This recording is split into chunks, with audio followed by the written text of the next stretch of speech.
I got tired of opening Chrome, so I built Scott. So Scott is an AI-powered agent that lives directly on your notch that searches real-time data using Firecrawl. So like, Um, hello, Scott. Hey, I'm here! Go ahead. What did you need help with?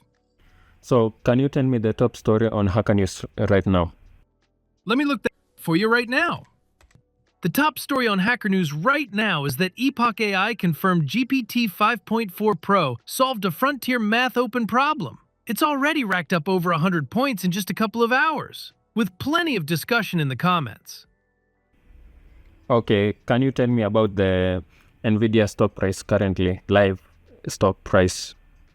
Let me check that for you right now.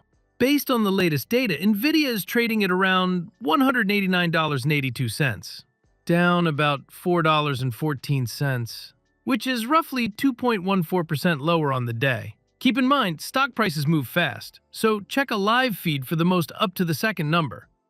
Can you tell me a summary of the Next.js 16.2 release notes? On it. Next.js 16.2 dropped on March 18th. Yep, March 18th.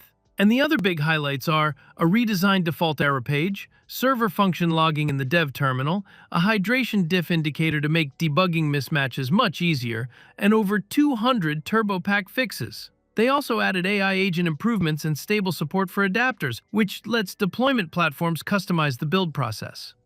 Okay, can you tell me about the plane crash that happened in New York? That's right. An Air Canada regional jet collided with a fire truck on the runway while landing at LaGuardia Airport late Sunday night. Both pilots were killed, and dozens of passengers were injured. The airport was closed following the incident, and investigators are on the scene, though reports say a government shutdown slowed the arrival of some specialists. It's a really tragic incident. The NTSB investigators were reportedly delayed getting to the scene because of the government shutdown. It's an unfortunate layer on top of an already tragic event. Is there anything else you'd like to know? That's all. Thank you. Bye bye. Glad I could help. Take care. Bye.